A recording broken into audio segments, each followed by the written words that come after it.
Hey, welcome in. Welcome to the Arrowhead Addict podcast. We are here coming to you live. The Kansas City Chiefs are going to the Super Bowl. You only win a Super Bowl 2 times every 5 years, right? Oh!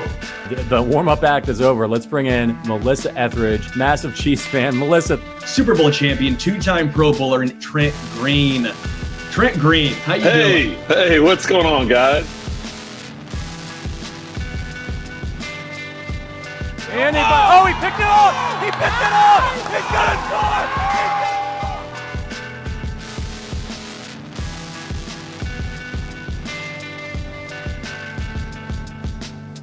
And we'll see you next week, but until then, as always, go Chiefs. All right, welcome into the OG Hour. Patrick Allen here with you, as always, joined by the original OG, the blog father, Adam Best. Adam, how's it going, brother? Pretty good. I'm feeling a little bit better than I was yesterday. I've got a cold. I understand you do too. I think it's that time of year. We had the questionable tag on us, but we showed up and played because this week couldn't be more important for Chiefs Kingdom. Yeah, that's right. I do not have a cold. I have COVID. So there's a little fun bit times. Yeah. more serious. Well, these days depends on which one you get, I guess. I had a fever. Actually, right after the podcast on Saturday, I started feeling a little wonky. But my son, he's in daycare. We thought he had a cold. His nose was really red last week and stuff, and he didn't have a fever, and so we just assumed it was a cold. And then on Saturday night, I was like, I'm getting this cold. I was watching the late game, and and then that night I was burning up, fever. Couldn't breathe, all that COVID upper respiratory stuff, but wasn't sure. I was questionable for the podcast today because I couldn't get through 3 sentences yesterday without running out of breath. And today I was like, it's going to be whether or not I can actually talk and do the podcast. And I'd say I'm about 92%. I'm feeling good. Cold symptoms are easing. So still testing positive, but it's I'm not sick anymore for the most part, which is great.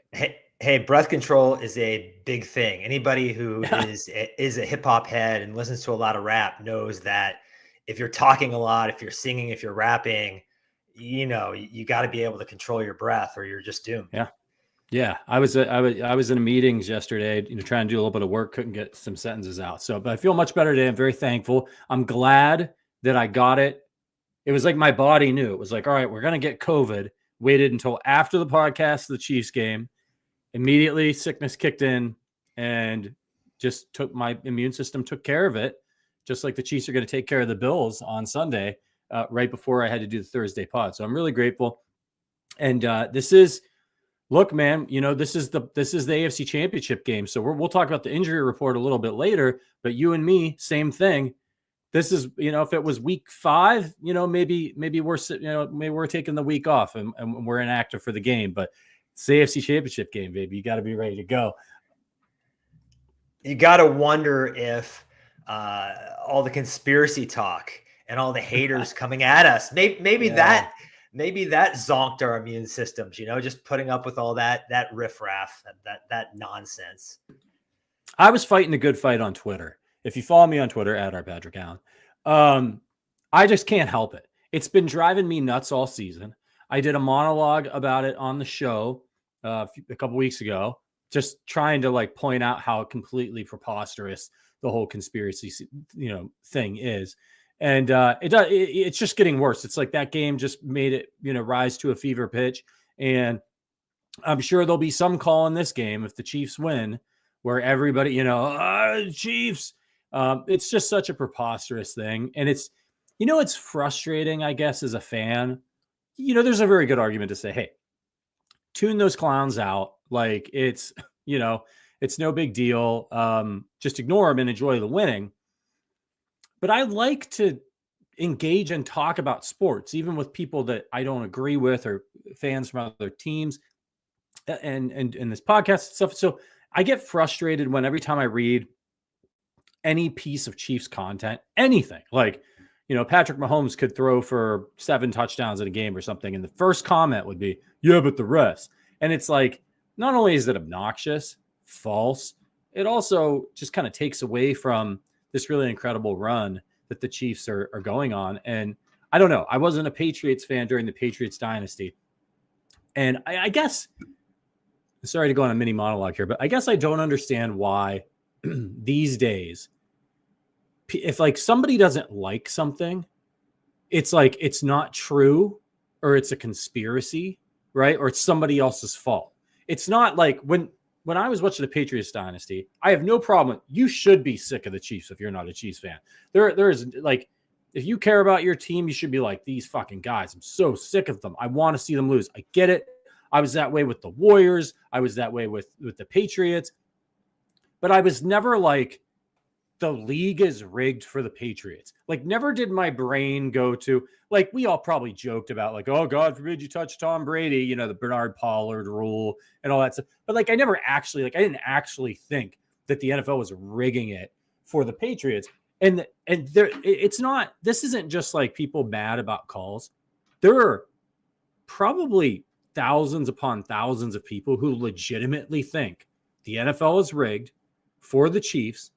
And I've seen crazy things anywhere from it's because they're going to make more money off of Taylor Swift fans to one nut job was dead seriously claiming that it's rigged because Roger Goodell, because Lamar Hunt helped Roger Goodell get his job. I've heard that one. Bro, wow. The man's been dead since like 2006. Like what he got his job and like 6 months later, Lamar Hunt passed away. It's just so nuts. And I wonder how these people, and I'm not even just talking about sports here, but these people were like, everything's a conspiracy. And, you know, I have friends who are liberals. Like when that guy tried to assassinate Trump, they're like, Trump planned it. I was like, Jesus Christ. Like even you guys, like everybody's nuts these days. Nothing is like nobody can handle anything and just like accept reality, you know. It's crazy. And I'm just glad that the Chiefs usually win. And it's like, I want them to win this game and win the Super Bowl again so badly, just because of those people. I think more than my own fandom. I just want to stick it to them. I'm with you, man. I want to be magnanimous, but something happened to me Saturday where I just had to purge. And it's not just us. I think Seth Kaiser and some other people have been kind of fighting the good fight. And there have been some kind of like national media types that are like, why are Chiefs fans lashing out? We've had enough, man. We've had enough. All we want is for people to give this dynasty its flowers. You can say you fucking dislike them. You can say you're sick of them. You can say you want the Chiefs franchise to never win a game for the next 50 years. Fine. Don't deny their greatness. That is what makes us angry. When you try to take it away from us, when you try to say it's not legitimate, I think that's what kind of pushes us over the edge. And there's also like a hostility to these people. I really appreciate Bills Mafia right now. I'm not sensing a ton of hostility from them. I enjoy talking ball with other fan bases and discussing football and talking about the game, whether it's on Twitter or at Arrowhead. That has always been a lot of fun. I appreciate hearing about other fans' perspective about their team and all that.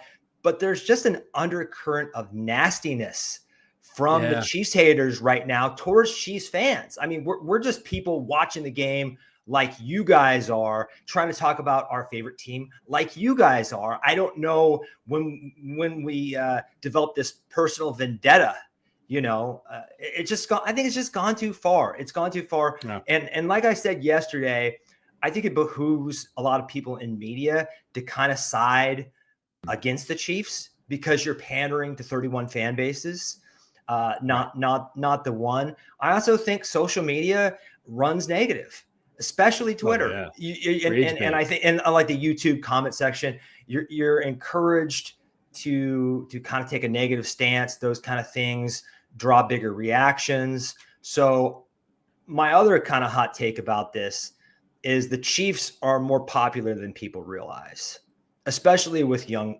kids. They're in the backyard pretending to be Patrick Mahomes, just like my generation pretended to be Michael Jordan back there, or Joe Montana, or whoever. It's just social media runs so negative that we're kind of like drowning in haters. Yeah, you're right. And now that they've started to monetize these platforms, like anybody can make money, you're incentivized to these big accounts that are like general NFL accounts. Like they love posting negative stuff about the Chiefs and stuff about the rest because they know it's going to get a ton of comments, which is going to fire more ads. Like we work in the industry, like we know how this works. And whereas like Twitter used to be a lot of fun because it was like you got your engagement about like by being clever. Like that's still the way that I try to use it. Like I've got a fun joke about the Bills and witches right now on my Twitter account. And I definitely like to engage in a little bit of, good-hearted like trolling of other fan bases about the Chiefs. But like these accounts, they're incentivized to just post like either weird shit, like the non-football accounts, like weird viral shit that they steal just to try to make money. And there's just, and then you get these like the ML football or whatever that account is. And they just always Dove rage bait. Dove Cleveland or whatever the hell his name is. Dove, who's I don't even think he's in charge of that account anymore. I think he sold it. Is he even a real person? I think he was a real person. That's like an AI invention. I don't believe you. I don't believe you. Yeah, somebody found him and talked to him, and he's Israeli and just like did this account, and he, but then it got worse, I think, after he sold it to somebody who wanted to use the engagement to make money. So it's nuts, man. But look, here we are. And I think, as we turn our attention more towards the team and like what I've been thinking about the last few days is, boy, like it's kind of crazy when you think about it. We are either on Sunday going back to the Super Bowl or the season's over. Like it wasn't like that last week, right? Like last week, it was like the season could have ended last week, but it was just a step. So it would have sucked if the season ended, but we still we're going to the AFC Championship game. But like to try to reach the mountaintop again, to try to get to the game, to have this opportunity. I when I think about Sunday, I get very nervous because it is, I think if they get to the Super Bowl and they were to lose, of course I would be upset. But I think I'd be more upset if they lost this AFC Championship game because they made it. It's an incredible Herculean task just to get to a Super Bowl. They made it to 3 in a row. Maybe they're not able to close the deal. I really want them to, but to have them fall short of the opportunity to do it, in the AFC Championship game to the Bills, knowing that everybody's going to celebrate their downfall. Man, I really want them to just get there. And then look, if they get taken down, they're 3-2 in Super Bowls. That's incredible. But I want this one, man. I'm not going to lie. The haters have made it even more like sort of sweet. Yeah, they have. And I want us to dog walk the Bills, not because of any ill will towards Josh Allen. I really respect him and I really feel for Bills Mafia. They've been through a lot, but just to kind of extinguish the conspiracy theory fire. But you have a great point there. If you look at the Washington Commanders, they haven't had success as a franchise since the early 90s. Making it this far, these fans are pinching themselves in Washington. Meanwhile, Chiefs fans like us, if we lose on Sunday, this is a disappointing season. That's where we're at. This is maybe even like a little bit of a crushing season because while I think the Chiefs have quite a few championships in their future, I think they have multiple. That's my prediction. Maybe not everyone will agree, but I think we're not maybe even at the intermission point of the Mahomes era. I don't know that they'll have a chance to three-peat, like this good of a chance to three-peat. Shit, yeah, I don't know if anyone will have this good of a chance to three-peat. It's happened. This is as far as all those other teams like the Patriots and 49ers and maybe Cowboys too have gotten. So if the Chiefs even get to the Super Bowl, that is the closest to a three-peat anybody's ever sniffed. I want it badly, but like you, I'm nervous. Yeah. And there's going to be a part of me that's going to be, I'll be able to be happy for the Bills if they make it, because as you pointed out, great fan base, certainly deserve it. Josh Allen's an unbelievable player. And it's sort of like there's been a lot of talk this week about Manning, right? He couldn't get by Brady, great quarterback, hadn't won the Super Bowl. And then he finally did it. And then he really became Peyton Manning. And then that rivalry, it went up a notch. It was even more fun. Even as a guy who, as a football fan, I didn't care about the Patriots or the Colts. And I eventually became, like everybody else, sick of both Manning and Brady, right? And was hoping that they'd retire. But when those games happened, it was like must watch Brady Manning. And right now, Mahomes doesn't have that rival. Joe Burrow did it once. That's it, right? Brady's retired. It would have been great if Mahomes came around a little earlier and we got this. I would have loved to have seen more Brady Mahomes, but it is what it is. So it's going to be fascinating.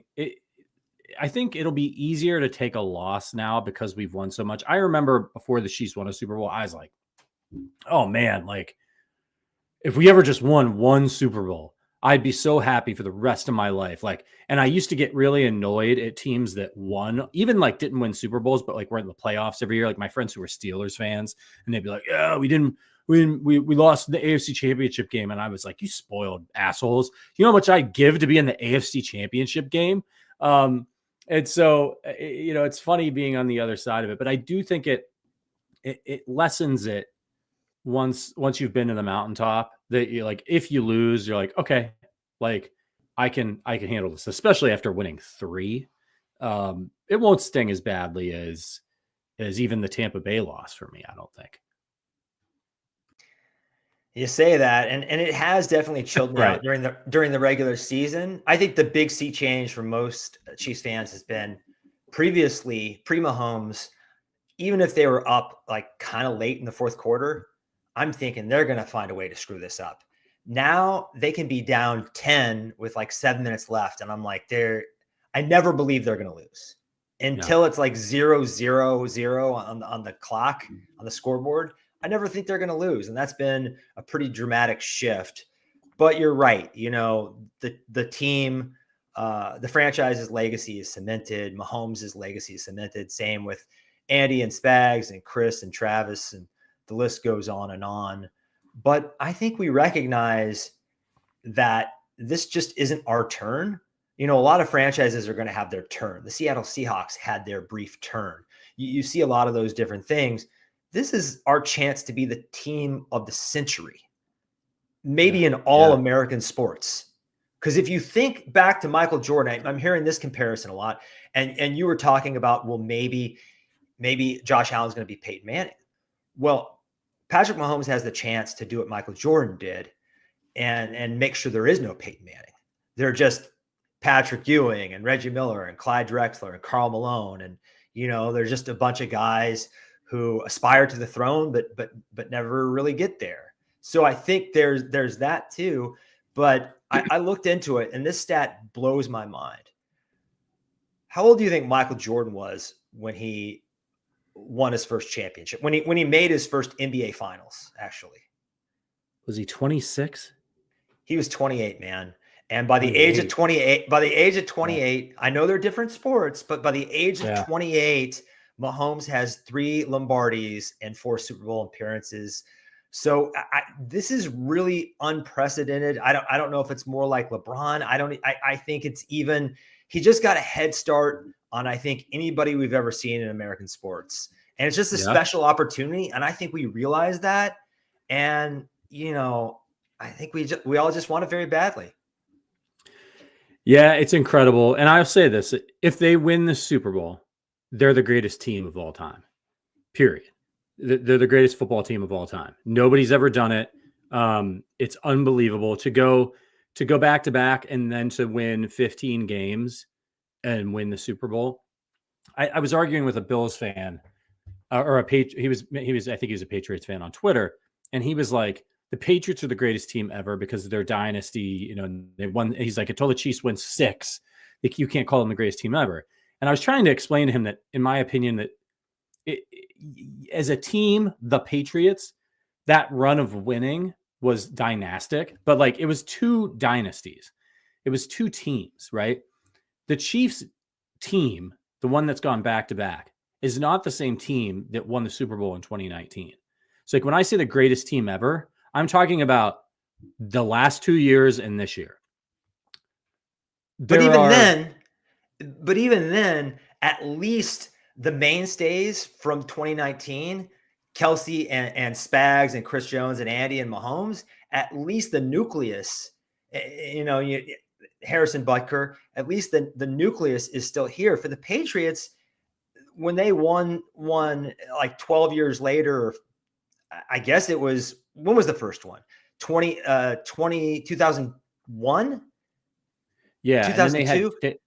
And then after that run, they had 10 years between Super Bowl wins. But the last one was in 2018. The only two, I mean, maybe Josh McDaniels too, or something. Maybe he was, I don't know. It's like the only two mainstays are Tom Brady and Bill Belichick. That's not the same team. There's no argument that that's the same team. Right. And this, even that, like I said, there's only a couple of people left from the 2019 team. It's like James Winchester, Kelce, Mahomes, Chris Jones. I think there's like one more defensive lineman or something that might still be on the team. That's it. But like, there's a lot of players, Creed Humphrey and Trey Smith and Isaiah Pacheco. Like there are a lot of guys, even though there's still a ton of turnover from the first Super Bowl in this dynasty, in this run to this year. Like there's a lot of different players, not even just the core people. So this would be the greatest team of all time, in my opinion. Quick on the news front, our guy, Andy Reid, he's a finalist for Coach of the Year. This might be more shocking than the Chiefs going for a three-peat. He was one of 5 finalists named for Coach of the Year at NFL Honors. Look, he's not going to win it because people are stupid, but at least he's a finalist for it. I really think the only way he could win Coach of the Year is to go undefeated. Yeah. It's the only way, right? Because like he basically this year, if they had beaten the Bills, I think he would have played him against Denver. I know they had nothing to play for, and they probably would have locked it up. They would have locked it up even earlier. But I think if they were undefeated, Andy Reid, he's just that guy. Like I think he would be like, I can't take this away from the players. Well, good luck keeping Mahomes and Kelce and Jones and those guys off the field too. I was very pleased to see Andy Reid get noticed for his coaching. I don't think he'll win. I think someone like, I don't know, Kevin O'Connell, the miraculous job he did with Sam Darnold, someone like that is probably going to win. But I was pretty annoyed to see both Steve Spagnuolo left off the assistant coach of the year list, and maybe even more so with Chris Jones not being considered for defensive player of the year, because Chris Jones, at the time he hurt his calf, had the most pressures in the NFL. That includes edges like Bosa and Watt and Garrett and Parsons. And he was the most double teamed player in the league. That's a miraculous feat, man. And I think that these voters, they need to kind of redefine what they're voting for, because right now it's very kind of like Simple Simon counting stats. Whoever has the most sacks or interceptions wins the award. And I just think it's a shame if one of the greatest defensive tackles of all time, a player who's probably not Aaron Donald's equal, but damn near it, probably the closest anyone's come in the past 25 years, is never going to win this award. So, yeah. and then Steve Spagnuolo, I guess, I think what happens with the Chiefs is everyone pays the Patrick Mahomes tax. Everyone else gets downgraded for his greatness. Yeah. And it is a stats thing, right? It's the same thing with the MVP. It's basically who threw the most touchdowns. And that's pretty much how they decide MVP. And Coach of the Year is Goff? Really? Jared Goff on that list? Coach of the Year is always which coach took over a team that we all thought was going to suck and then didn't suck. It does, like, there's no reward for sustained excellence. There's no reward for near perfection. If we already know you're a good coach, then you're just, that's it. Come back, play. It's all bad. But whatever. Like at this point, and I get your point about Chris Jones, and you're right. And unfortunately, he's at the point in his career now where it's about legacy and Super Bowls and winning the football games, not about stats, right? Because he just got his last big contract. He's never going to have a season where he knows that if he can rack up as many sacks as possible, that will help him in his contract negotiations. That's over with. Like, he's as good as he's ever going to be. Everybody knows it. Him having a sudden 18 sack season again isn't going to get him more money later than he would get as he is right now, given his age and all that stuff. So he probably never will win it. And it's a shame. It really is. All right. We got to preview this game.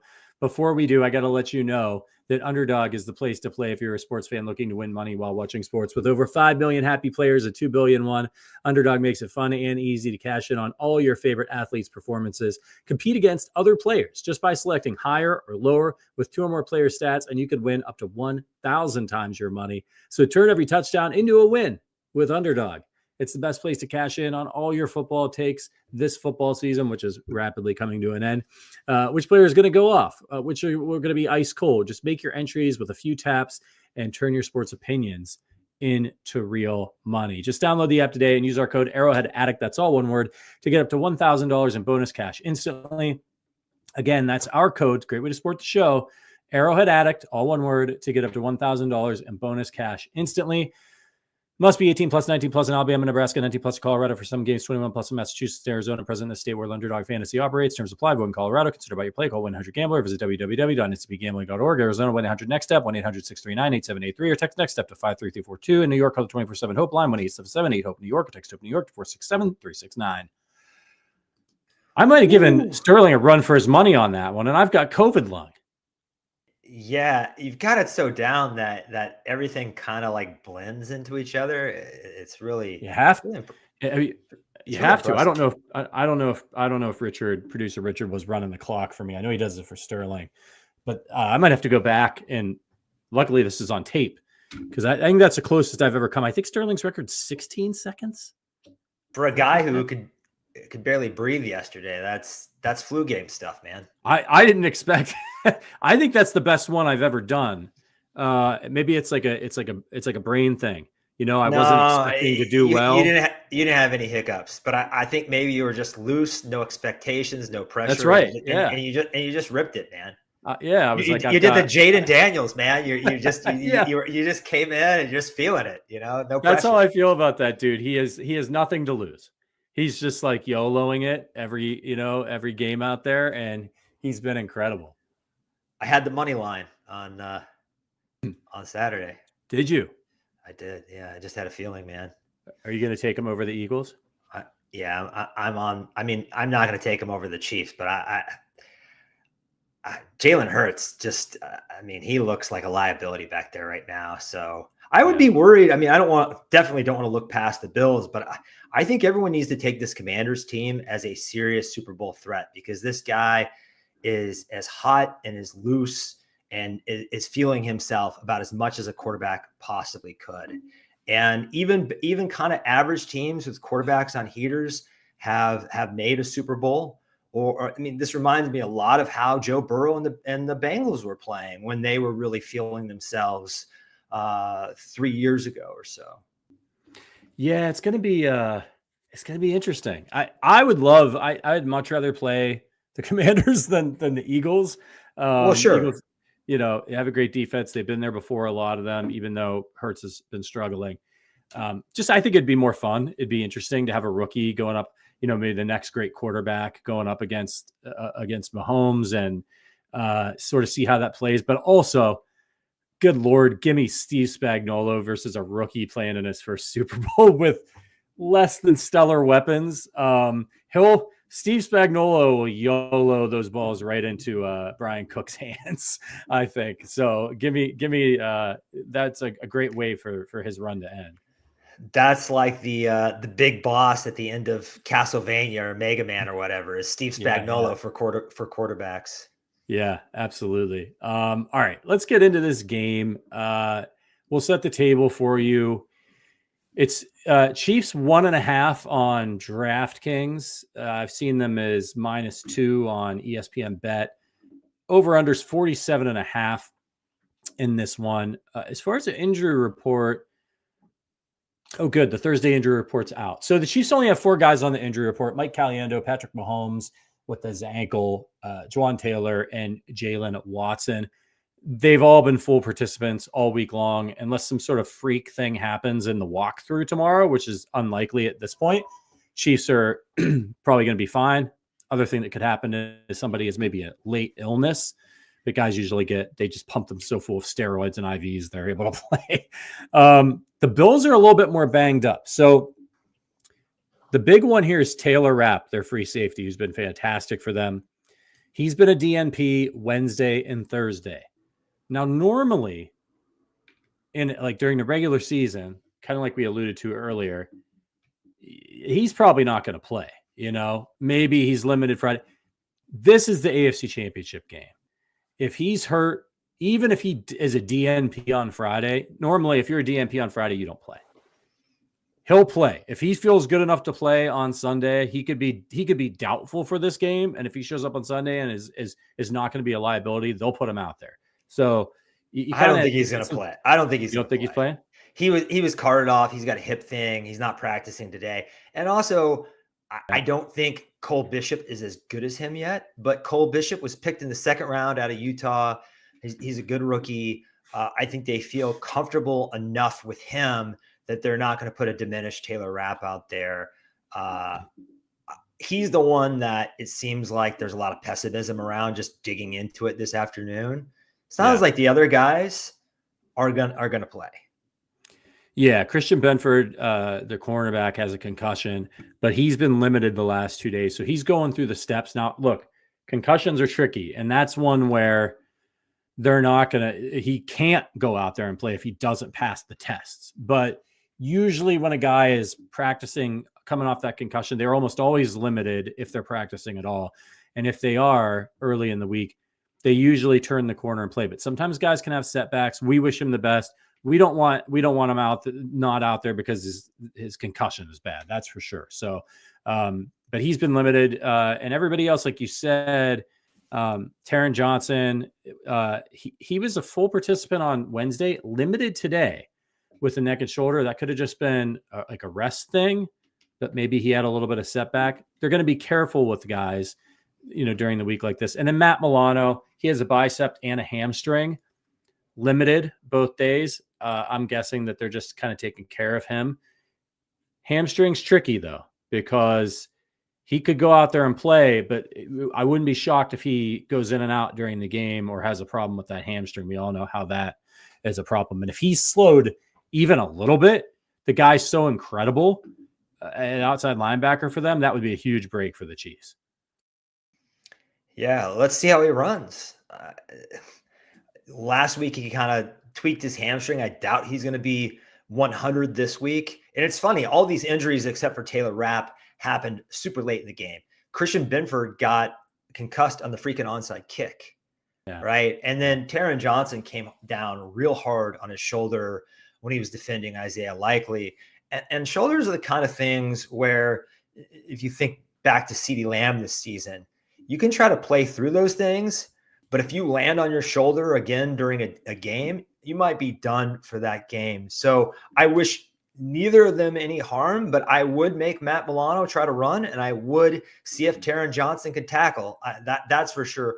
And I think when you think about Taron Johnson in the slot, Matt Milano being a linebacker that they use around Kelce a lot, both those guys, and then a starting safety out, this just feels like a banner Travis Kelce game in the making. He's always had strong playoff performances against this particular opponent. And then last week, the tight ends for the Ravens had, I think, 134 yards.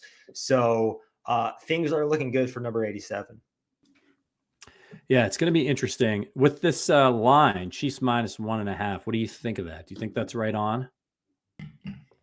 they're the healthier team, they're the more experienced team, and then they're the home team. So even if you think these teams are pretty even, or if you think Buffalo has a slight edge, which I don't really understand that coming into the season, everyone was saying that this is kind of a reboot year for the Bills. And now everyone's acting like they're this juggernaut, like they're the best team in the NFL. And I think there's some wishful thinking involved in that. Not that I don't think they're close to the Chiefs equal. They might be the Chiefs equal, but also like judging this matchup based on the fact that Allen had better stats in the regular season than Mahomes. The Chiefs could not care less about stats. I mean, I don't know if there's a team that's ever cared less about stats in the regular season than the Kansas City Chiefs. I mean, point in case, they didn't have one offensive skill player top 1,000 yards this year.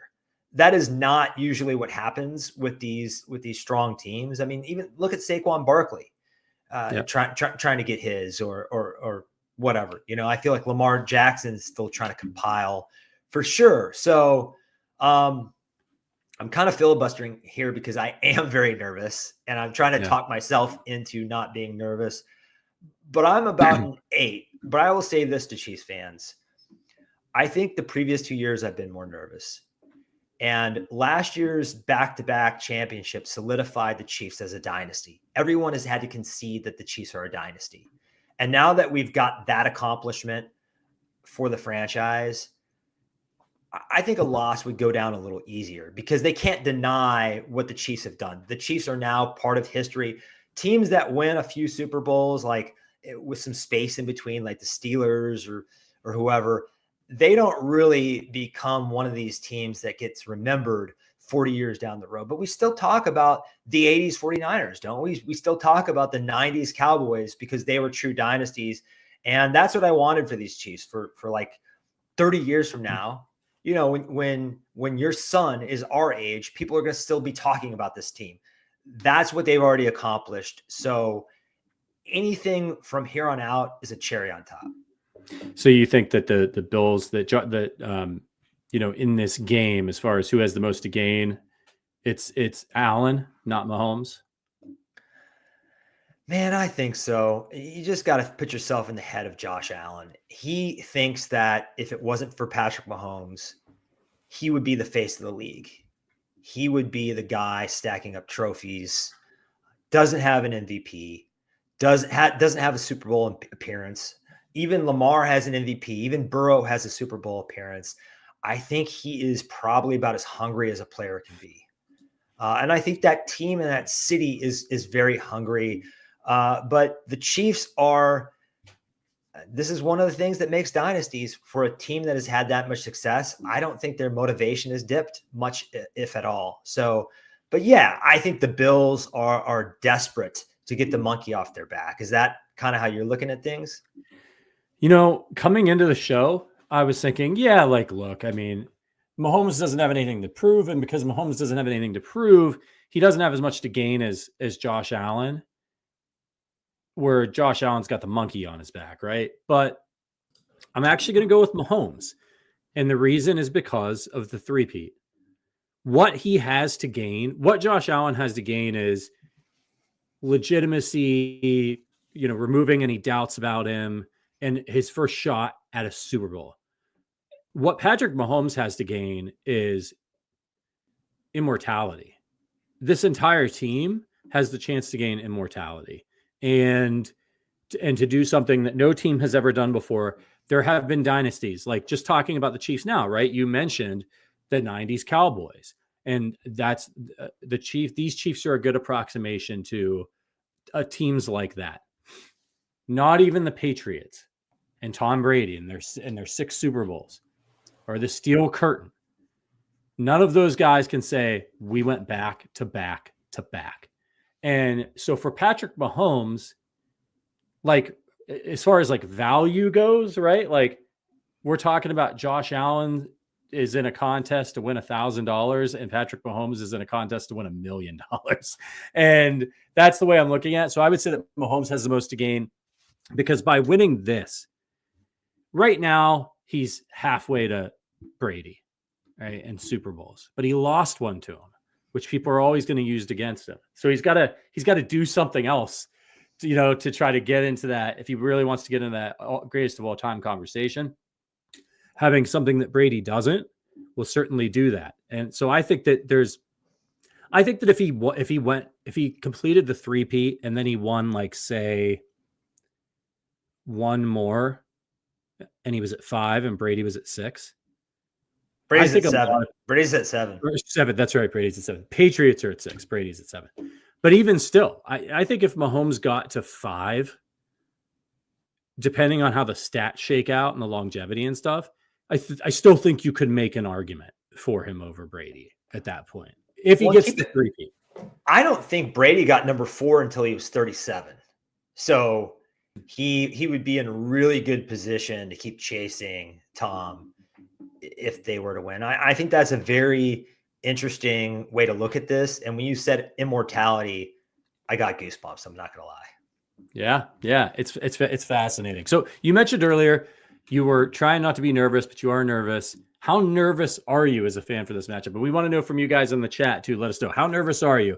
I asked this earlier on Twitter. Some people are like, I'm cool, we're going to win. Some people are like, I'm a mess. Where are you at here as we're heading towards the week? I said I'm an 8, but my nerves now have calmed down considerably. I think some of that's covering the team. You have to kind of stay a little bit more detached.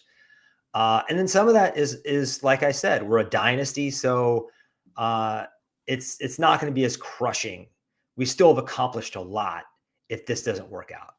Right. And if we don't accomplish this, it's like, well, nobody else could either. So yeah, I've been through this enough times to where, like, I'm probably at like a 6 right now, but when they kick off, I'll be at 13. Like, it's just, once you're in the game, it's just a different, it's Josh Allen, man. It's Josh Allen. Josh Allen is the only player, when I watch him, I sit here and say, so that is what it's like to play against Patrick Mahomes. That's what it's like to root against Patrick Mahomes. He makes me feel some semblance of what other fans must be feeling going against the Chiefs. So, and I don't like it. I don't want to feel that way. It just makes you feel helpless when he has the ball and it's 3rd and 3. He just feels unstoppable. Yeah, and he pretty much is. So let's get into more of the game here. Which Chiefs offensive player do you think needs to step up the most for the team to win? Probably Joe Tooney. That's a good one. Probably Joe Tooney. I'm thinking the tackles.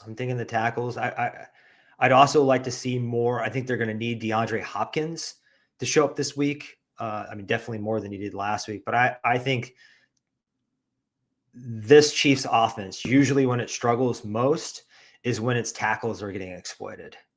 Yeah. Now, the good news is their edges are really good, Greg Rousseau and co, but they're not as good as the guys they just played. Yeah. How about you? Who's your guy? It's Patrick Mahomes. I think in this one,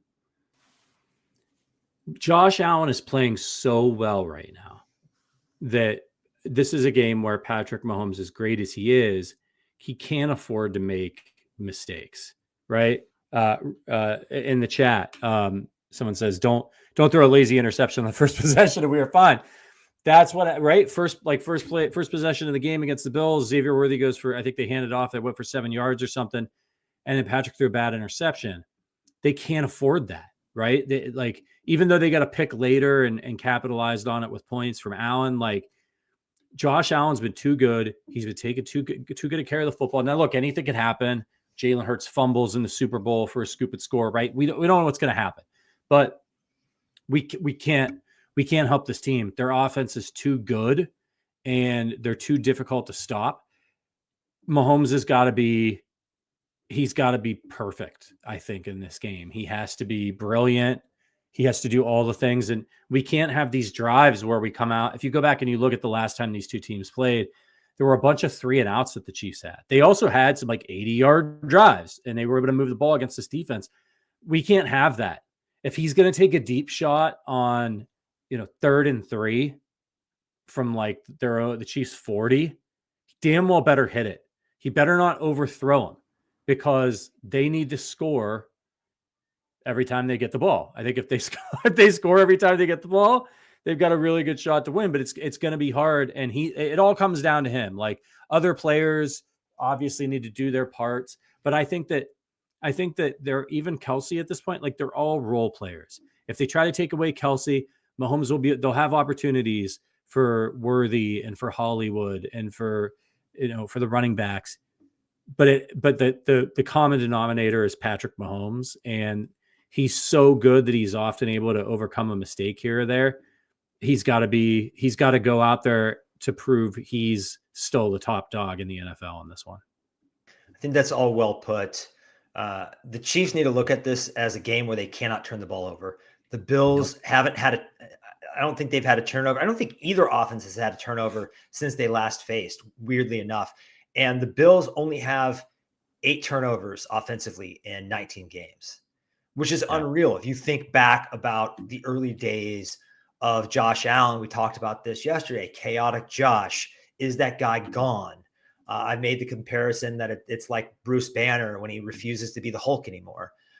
He just won't let that guy out. And they have a very disciplined offense that, like the Chiefs, isn't afraid to win ugly, doesn't care about what the final score is. They just want to control the game, dictate the terms of the game, and get to a W.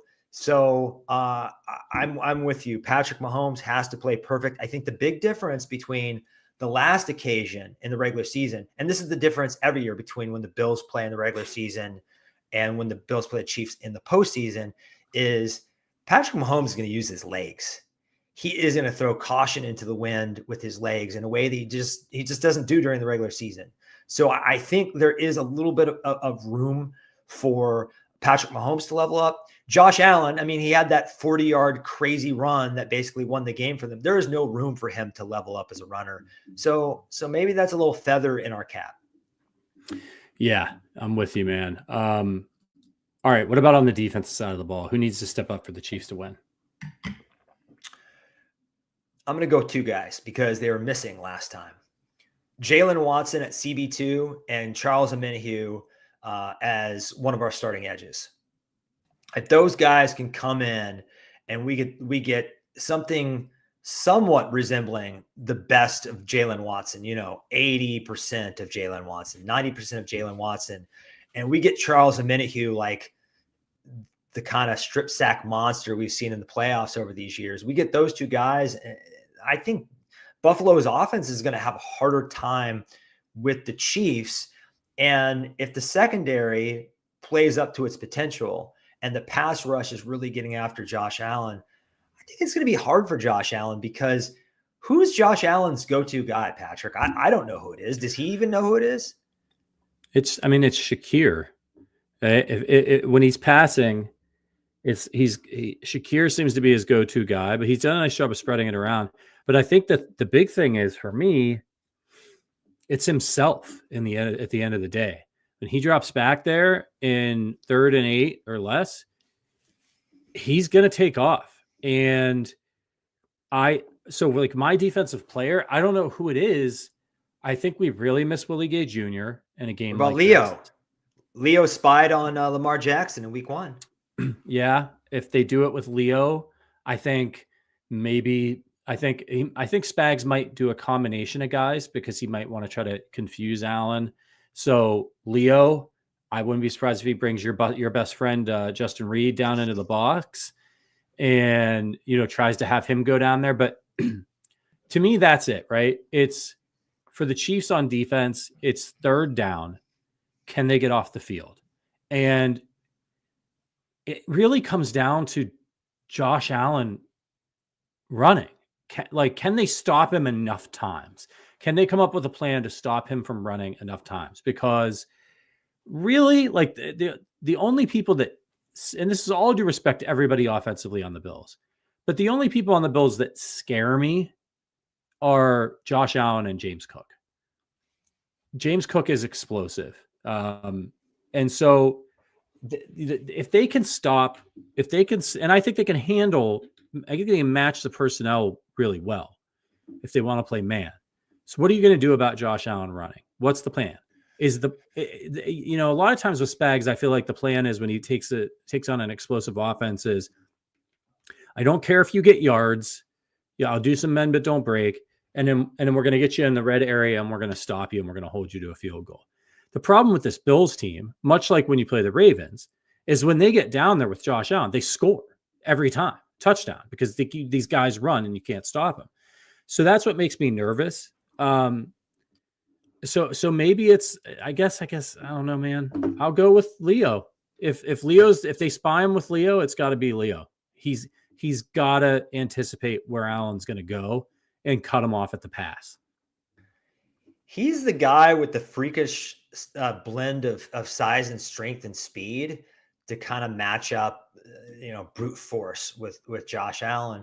I will say in the first matchup, the Chiefs had him late in that game, 3rd and 9, a chance to get the ball back. I believe they were down by a touchdown. That's where you want Josh Allen, because if you get him 3rd and 8, 3rd and 9, 3rd and 10, you kind of take him out of being able to run and you make him a passer. And then you feel pretty good about our secondary matching up with their wide receivers and their tight ends. So that's where you want to get him. You don't want him. I mean, you definitely don't want him 3rd and 3, but you don't want him even 3rd and 4, 3rd and 5, because they're going to run him or run James Cook and see that as 4-down territory. So I just think they have to keep them behind the sticks. And, but I want to mention, you said that there's nobody that really scares you on their offense. Skill position wise, yes, but they have a set of, I'd be remiss if I didn't mention this set of tackles they have. Spencer Brown, Deion Dawkins, both homegrown guys. I'm actually envious that they got both these guys outside the first round. They've been so damn good. They're both playing like all pros. So if I look at the two rosters and I'm like comparing our position to their position, where the Bills have the biggest advantage, I think their tackles are just a lot better than ours. Now, I mean, Joe Tooney is a guard, best guard in this game, but he's playing out of position. So George Karlaftis and Chris Jones and Mike Dana and Charles Omenihu are going to have their work cut out for them on the edge. Yeah, and I think they can get the pressure. Like, I think they can move guys around. You might see more inside pressure here, try to flush them one way or the other. It's going to be a fascinating game. Trevor thinks, in the chat, thinks Hicks is going to spy Allen. And Gary says you got to hit Josh Allen low. You can't bring him down by tackling him high. That he is not kidding, man. Josh Allen's a tank. There's absolutely no way you're bringing him down that way. And if he gets 3 or 4 more yards because you're trying to tackle him by the shoulder, that's going to drive me nuts. And the last time these teams played, the Bills were 9 for 15 on 3rd down. On the good side of things, the Chiefs got them into 15 3rd downs. Bad side of things, they converted 9 of them. So we were getting them to 3rd down. We just could not get off the field. And what stands out to me was the Chiefs scored in the first half with 2 minutes to go, and they let the Bills go down and get a field goal. And that ended up being why it was a 2-score game late, and the Chiefs were screwed. So they got to get off the field. Bills Mafia in the chat says, I see the Bills running game being a major factor in keeping the Chiefs off the field, but they must combine that with getting points. I tend to agree with you. It's interesting, Bills Mafia. I think Allen threw like 40 times against the Chiefs in the game earlier this year. But in these playoffs, they've been much more run heavy. I think they did a good job down the stretch, much to my chagrin as a James Cook fantasy owner, of reserving James Cook and keeping him fresh for the playoffs. But I mean, what would you do if you're Spagnuolo, Adam? Would you anticipate them trying to come out with the same game plan that they used against the Ravens, where like, we're going to run, or are you going to try to sit back and put the ball in Josh Allen's hands? Whereas like in that game, you want to try to keep that Ravens offense off the field, keep Derrick Henry off the field. So you kind of match them strength for strength there. How do you see this one going? I think they're going to do the same thing they did against the Ravens. I think they're going to try to get a lead, impose their will, dictate the terms, all the cliches. They're going to try to get up on the Chiefs. They're going to try to extend drives and just keep Patrick Mahomes off the field, keep Andy Reid from being able to influence the game. And the other thing you do, if you have these long drives and you control the time of possession against the Chiefs, Spagnuolo and Chris Jones are so incredibly clutch late in games. If you kind of wear the Chiefs defense down, that is going to service you well later in the game. So I think that's what they're going to look to do. In the first matchup, their running backs had something like, 14, 15 carries for 50 yards. So not super impressive actually, but it was Josh Allen who was running all over the place. I think if the Chiefs can hold all three of their running backs and Josh Allen to under 100 yards, they're going to be looking pretty good. If the Bills go over that number, especially if they go considerably over that number, it probably means the Chiefs fell behind and didn't play, the Bills executed their game plan perfectly. Chiefs have shown the ability to stop the run at times this year. Early in the season, they were one of the best running defenses in the NFL. So, but not last week. Yeah. What was going on with that and Joe Mixon and everything? I mean, they don't even have a good line, Houston. So, well, I always wonder. I don't think Steve Spagnuolo cares. So, that may have been a game where he felt like if I don't want to give up the big play, and I don't care if they run a little bit on us. But we'll see. All right. Is this Travis Kelce's last game at Arrowhead? Depends. I think if they win the Super Bowl, it is. And I think fans should be emotionally prepared for it to be his last game. I think he's got the acting bug. I think he looks at people like we've talked about this before, The Rock and Dave Bautista and Michael Strahan, and he sees a big career for himself. And he's a talented guy. He's a talented, charismatic guy who we kind of forget this because he's so damn tough. He's had a lot of surgeries, a lot of injuries. And this, once you hit like mid-30s, your ability to recover from things is just not the same. You're just not the same. You can't like go back in time and get that recuperation ability back. So we're getting up there, but him turning back the clock and flipping the switch, whatever euphemism you use last week. And suddenly it's like, oh, the old Kelce's back. That did give me hope that he's definitely not washed. He does have a little bit left in the tank. Maybe this isn't his last game. Where are you at with Travis Kelce potentially retiring? I think it's on the table. I think he doesn't know, right? I think that's a decision that, and I'm sure, look, his brother Jason has gone through this and had to make that difficult decision. He was close to retiring. They lost that Super Bowl. He decided to come back and give it another go. I'm sure that was a motivating factor for him. And I think that his advice, if I had to guess, to his brother is, hey man, play out the season and then take some time and just figure it out. Don't worry about it now. Don't put an if or, like we're trying to well, if they win the Super Bowl, then maybe he'll ride off into the sunset or what if they don't win the Super Bowl and he wants to get one more, or they lose in heartbreaking fashion. We just don't know. And that's for Travis to think about. And like, I'm sure personal life stuff comes into play. Like, is he so in love with Taylor Swift that he wants to, get married? And if they want to get married, and they want to do that soon, does he want to wait does he want to deal with that during the season? You know what I mean? The proposal and all that stuff, like it's already a distraction. So there's a lot of things to consider. And I think he'll think about it after the season goes, but I'm going to enjoy every last bit of Travis Kelce we get because he is all time great Chief. All right, we got to get some reviews really quickly before we get to our final score predictions.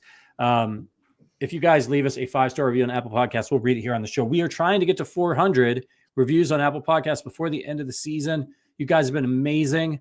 We are 6 reviews away on Apple Podcasts. We're at 394. Help us out. Head on over there. Leave us a review if you haven't done it yet, and help us get the road to 400. We got 2 more. This one's from the 21st, from Superior Player. It says, loves the podcast.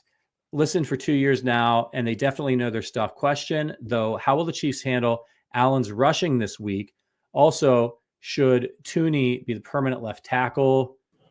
We've kind of already answered this. We think that they'll spy Allen. And again, I don't think they want to give up the big play. So I do think Spags will probably be okay if Allen has a run here or there to move the chains. He doesn't want to, I don't think he wants to sell out and give Shakir a chance to get, an 80-yard bomb touchdown. And I think it's about third down stopping Allen. As for Tooney, yeah, he's the left tackle, man. I don't see them taking him out of there now, the way he's been playing and the way, even performing well against that ferocious Houston pass rush. So that's kind of how I see it going. Anything to add there, Adam? Left tackle for the rest of the season or beyond this season? I think just this season.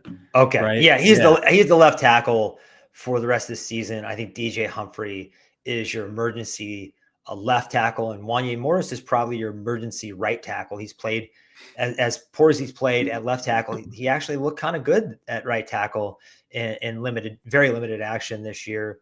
So yeah, and we answered the question about Josh Allen. I don't think the Chiefs were trying to lose in the regular season. I do think they have some wrinkles that they didn't want to show during that regular season game. I do as well. I think they'll have a completely different game plan. I really do. Offensively, the Chiefs are different with Hollywood Brown, and I think they've got some stuff that they worked on all summer that they probably haven't done a lot of yet. So they've been practicing. They knew they were going to probably play the Bills at some point again. So we'll see, man. It's going to be fascinating. Last review here is from TT in Iowa. Lifelong Chiefs fan in Iowa. You guys are the best around. Great content and appreciate all the hard work that goes into each podcast. Like most people, I have a busy life with active kids and a stressful job. So it's a nice break from the day-to-day grind. Are we really talking about a three-peat? How about those Chiefs? Go make history. Appreciate you so much, TT. Such kind words. It's just awesome to hear that the podcast helps everybody. Life is stressful, man, especially these days. So we appreciate it, and we're glad that we're here for you. And shout out to Iowa. I've got family roots in Iowa. My dad's mom was from Iowa. Actually played basketball at the University of Iowa. So nice. So Iowa in the family tree. And nice, I think there are a lot. We don't talk about it a lot, but I think there are probably a lot of Chiefs fans. I mean, Caitlin Clark is Exhibit A from Iowa that are big Chiefs fans. Yeah, absolutely. Okay, it's time. Final score prediction. Time to go on the record. Let us know in the chat how you guys see it going. We'll read some of those. But Adam, I'll start with you, man. You started this thing way back in 2007. Here we are. I can't believe it. In 2024, talking about a potential Chiefs three-peat. But first, they got to get there. How do you see this one playing out? Bills 27, Chiefs 31. I wanted you guys to think I was going to pick the Bills, but no. I think that these two quarterbacks bring out the best in each other. They push each other to new heights every time they play. And usually the Chiefs have become this team that doesn't really score over 30 these past couple seasons, but in the playoffs, you see them top that number. I think they have a gear that they haven't hit yet, and they're going to be pushed to hit that gear, and they're going to hit it. And it's going to be, I think the real key is heading into the fourth quarter with a lead, because I do think the Bills will really feel the pressure that, the, oh no, here we go again kind of feeling. If they can go into the fourth quarter or go in late in this game with a lead, I just trust all the clutch performers the Chiefs have. And I really trust, we haven't talked about it yet, but Harrison Butker versus Tyler Bass. We saw that last season. That could be a deciding factor again. Patrick, what's your prediction here?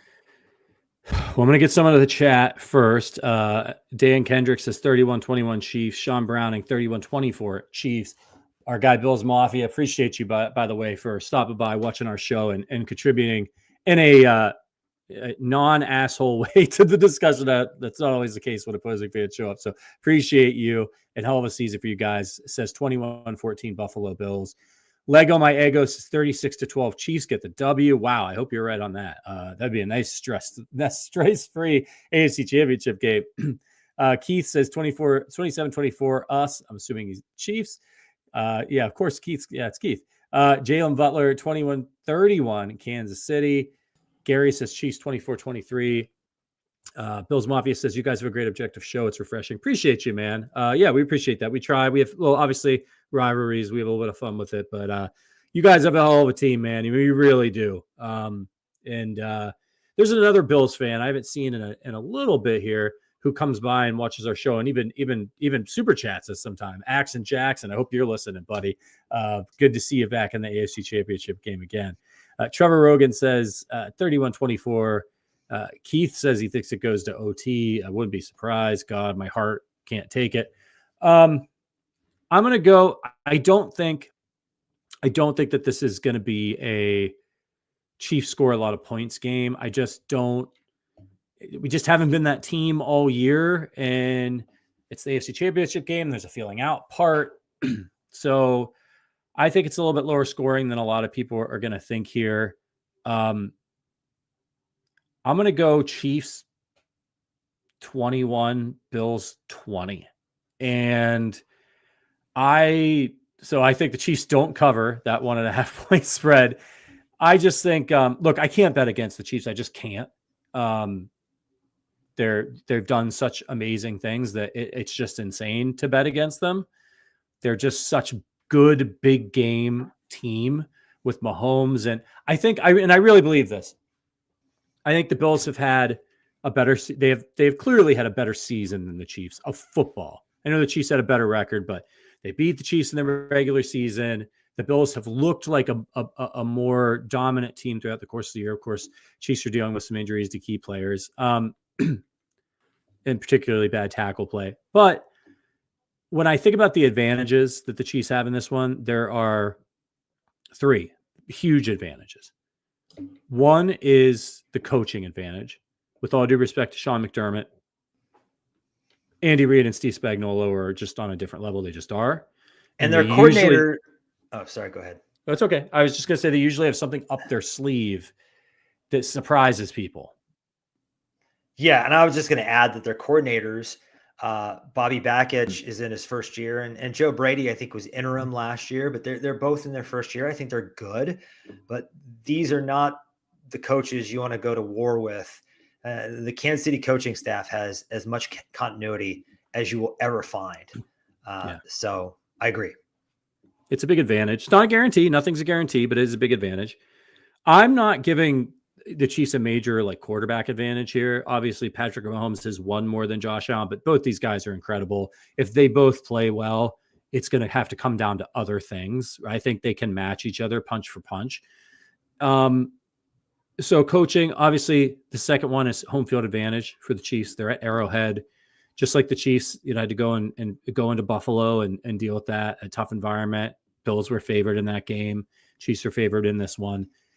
And then the third one is the mental edge. And I think that's the single biggest thing that the Bills and Josh Allen have to overcome is the fact that they know that they've lost. They know they can beat this team. They're confident. But you can't not press a little bit. You can't just get it out of the back of your mind when you go into this game. And if things start going badly, that, we see this happen against teams that play the Chiefs. They have uncharacteristic mistakes. Look at the Texans last week, making the right call to go for it on 4th down. But then they're not ready. And they run out there and they don't call a timeout, and then they get sacked for a huge loss. The teams make weird decisions all the time that come back to bite them. We saw the Texans years ago they were winning, they were killing the Chiefs. So they're like, let's go for a fake punt, and it can bite the Chiefs sometimes, like when the Bills went for it on 4th down in the regular season and it won them the game, right? That wasn't a bad decision by the Bills. But it was a decision that the Bills probably wouldn't have made against almost any other team. They probably would have kicked the field goal and trusted their defense. So it is an edge that the Chiefs have mentally, being like, we can't give these guys. And so maybe they go for it on a fourth down, fourth and short, like the Falcons, and they don't get it. And so I think that's a real thing until the Chiefs get slain by the Bills or some other team. And it's something that they'll have to contend with. And I think it's an edge for the Chiefs. So give me the 1-point win. The aura is what you're talking about. It's a thing, right? What do they always say about the Yankees? The mystique, the pinstripes, right? You're looking at the pinstripes, and the Chiefs have that right now. It doesn't mean they can't lose. Patriots had it, and they lost lots of games. Went a decade between Super Bowls, so you never know when you're going to start to struggle. And just enjoy every moment. Okay, before we get out of here, if you're here for football talk, you can leave. If you like to listen to Adam and I drone talk about movies. I thought this week for Patty's Power Rankings, our top 3 favorite movies, we're going to do the year 1994. Can anybody in the chat guess why we picked? Hey, Richard, I see that. Can anybody in the chat guess why we picked 1994 for this? Now, we had been doing like people's birthdays, birth years, right? If there are any good guesses, I'd love to hear it. But I'm gonna leave that. I'm not gonna tell you why until later. We can get into it, so there's time for people to guess. Why are we doing 1994? Adam, why don't you kick us off? Great year, some great movies in 1994. Yeah, and I'm gonna start with 2 kind of sleepers that I really like. The Last Seduction, which is a super underrated kind of neo-noir with Bill Pullman and Linda Fiorentino, who just has a knockout performance in this movie. It's sexy, it's funny, it's a little quirky. It's just really, really well done. And I've long loved that movie. And then Bullets Over Broadway. I grew up watching Woody Allen's movies, and this one in particular is just hilarious. It's about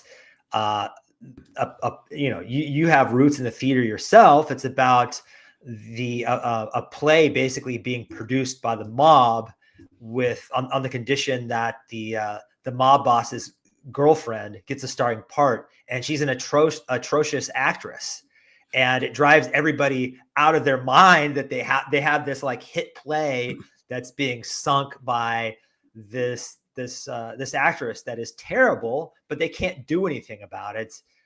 Just a great concept that's executed really well. So I couldn't decide. I kind of cheated. Sorry. I think that's just indicative of what kind of year this was. Yeah, it's all right. It's our show.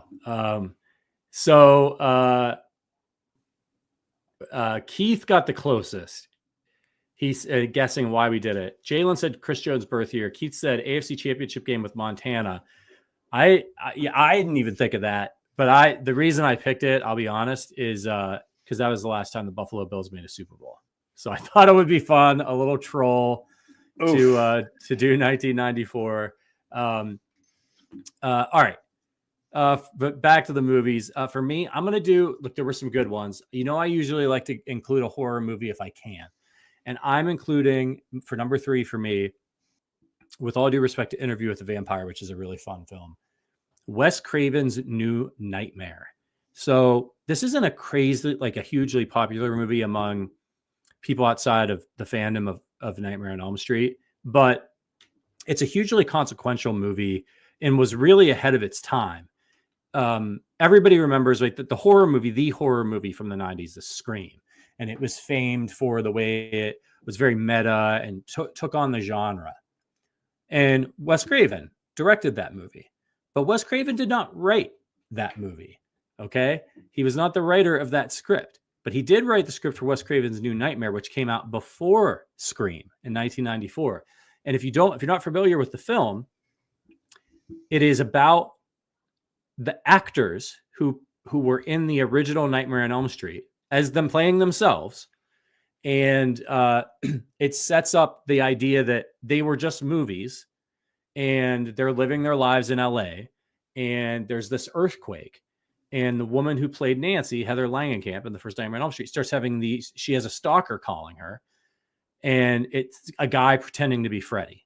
And she's dealing with like fame. And the legacy of this great horror franchise that she was in hanging over her head and what's going on with this stalker. If you've never seen it, I don't want to ruin what was going on because it's really great. If you've seen like the original Nightmare on Elm Street, but you're not like a huge fan of the franchise and you never saw New Nightmare, all you need to watch is the first Nightmare on Elm Street and then watch New Nightmare. It's fine.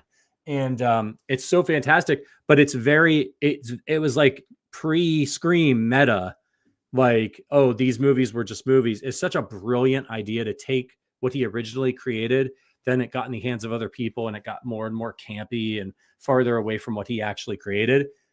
And he took it back in such a way that is really incredible. It's a terrific film. Good call. I think it's paved the way for a lot of meta movies after it, for sure. Yep. I mean, all the way to stuff like Being John Malkovich and The Unbearable Weight of Massive Talent. Question for you. I have an alternate just in case. There is a movie at number 2 that I've talked about before. That might be boring for our audience. What do you think? Should I pivot? No, I don't think you need to pivot. They might not have heard it. And it's a different context. My number 2 is Speed. My pivot was going to be True Lies, which is another action movie I love, but I'm going to go with Speed just because I think I love smartly done action movies with great concepts. And this is maybe the king of them all. I mean, just the concept of a bus explodes if it dips under 60 miles per hour is just bonkers. And it's got a fun villain. It's got Sandy Bullock and Keanu Reeves right as they're cresting into the A-list. Just a fun movie. I recently rewatched it, and it really hasn't. Obviously, technology has changed things a bit, but it holds up extremely well, I think. And just it's one of those movies where it's just a good time for everybody. Yeah, Speed's awesome, man. I haven't seen it in a long time, but definitely need to revisit now that we've talked about it a couple times. I'm just going to keep bringing it up and like trolling you. I'm going to put it in years, like we're going to do 1968 or something, whatever Speed, like Spag's birth year or something. I'm going to put Speed in there. You can find like some unknown, Italian film that's called Speed just to get it in there. Okay, how about Pulp Fiction, number 2 for me?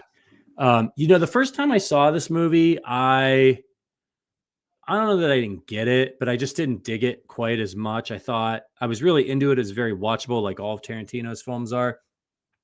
But I didn't really get. I was expecting more of like an ending when it's really more of a story.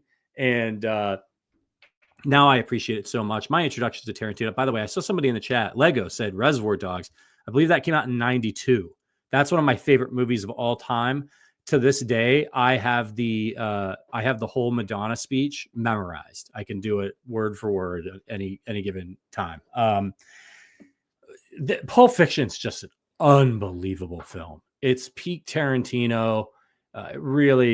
You took what he did in Reservoir Dogs, and people were like, "This guy's really intriguing," and then he does Pulp Fiction, and you're like, "Oh shit!" It's fantastic. I think that Samuel L. Jackson's character of Jules is one of my favorite movie characters of all time. He's fascinating. He's interesting. The couple in the diner, played by Tim Roth from Reservoir Dogs, it's just all fantastic. It fits together so nicely. It's incredibly entertaining. It's got so many iconic scenes from the burger scene to the dance with Uma Thurman. It's just an outrageous film. Incredible star power all throughout it. Bruce Willis, if you've never seen it, must watch. If I was going to suggest, like if somebody was like, I've never seen a Tarantino movie, which one should I watch first? I think I would say Pulp Fiction. Yeah, obviously almost on my list as well. Sometimes we don't want to have overlap just to make this more fun. This movie conversation that the two of us do, I believe it started with us talking about Tarantino movies. And I actually I'm a big Inglourious Bastards guy. I think that's his finest film. So you can hunt that down. I mean, it probably wouldn't be that hard to find. Maybe a year ago or so, we were talking Tarantino and yeah, Ving Rhames. Just Ving Rhames. one of the most influential movies of all time. My number one is a sports movie, and it's not a narrative film. It is actually a documentary. I think it's the best documentary ever. I mean, there are some others I like Orson Welles' F for Fake is unbelievable too. I could go on and on, but Hoop Dreams, guys, Hoop Dreams it will bring you to tears. It's a movie that takes place in Chicago, and they follow two 8th grade basketball stars that are looking like they're going to be high school superstars. And they follow them all the way through high school and even a little bit into college. And it's not just on the basketball court. Like, you get to know Arthur Agee and William Gates and the hardships of their life, whether it's injuries or poverty or the weight of expectations. It is just it's a fun film, but it also just says a lot about the human condition. And if you're a sports fan, this is watching this is an absolute necessity. 100% love Hoop Dreams. Angry Drunken German made it. He said, "Don't you dare finish without me." That's what she said. That's the most "that's what she said" like setup ever. Number one for me is Shawshank Redemption. I will never not be furious that Shawshank Redemption did not win Best Picture and Forrest Gump won Best Picture in this year.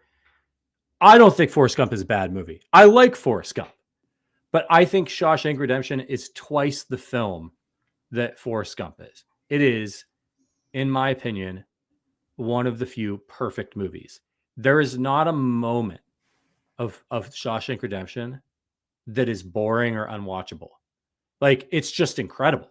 Every single scene has that magic to it. It's so good. It's an incredible story. It has, I think, one of the big things about, and of course, Forrest Gump has a lot of this too, right? Like, it's incredibly rewatchable. You could pick up Shawshank anywhere, and you're like, oh, I'm just going to watch the rest of this. Like, you're flipping through the channels, and it's so good. Every scene is really, really fantastic. It's either incredibly rewarding or entertaining, or heartbreaking. It's one of my favorite films of all time. I think one of the best films of all time. Incredible performances, satisfying all the way around. And there's really nothing quite like it, in my opinion. There was no way I was stepping on your toes here. I know you're a Frank Darabont guy. I know you like The Green Mile a lot as well. What can you say about this movie? Actually, this show has some history here too, because I was a guest on this podcast before I came back, and right. I made a reference about Juju Smith-Schuster leaving. God, where was he leaving at the time? I think it was the Patriots. Was it it was the Patriots. Yeah. Right. And he went back there. I don't know. I think I made a reference about him, being Andy Dufresne crawling through 500 yards of shit or whatever and coming out of the sewage, and just so many quotable things.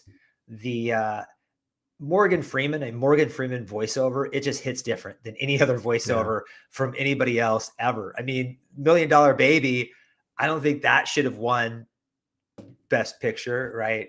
And don't get me started on things that should have won Best Picture. We'll start talking about Goodfellas in 1990 or The King's Speech beating The Social Network. Like, there's a pretty checkered history there. And one of my best friends has a theory that they should wait 5 years to see how things age before they pick Best Picture. And I think if they had done that, if they would have given it some time, Pulp Fiction and Shawshank, I believe, have aged better than Forrest Gump.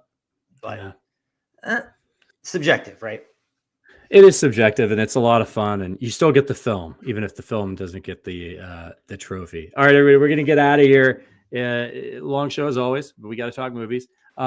We really appreciate you. If you want to become a member of the Arrowhead Addict podcast community, it's not too late.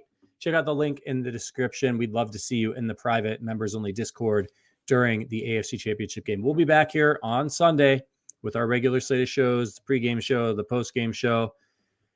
And cross your fingers, the postgame show is our penultimate victory party of the year. Thank you to Adam Best for joining me again this week. Thank you to producer Richard. We'll see you guys on Sunday. Until then, keep the faith and go Chiefs.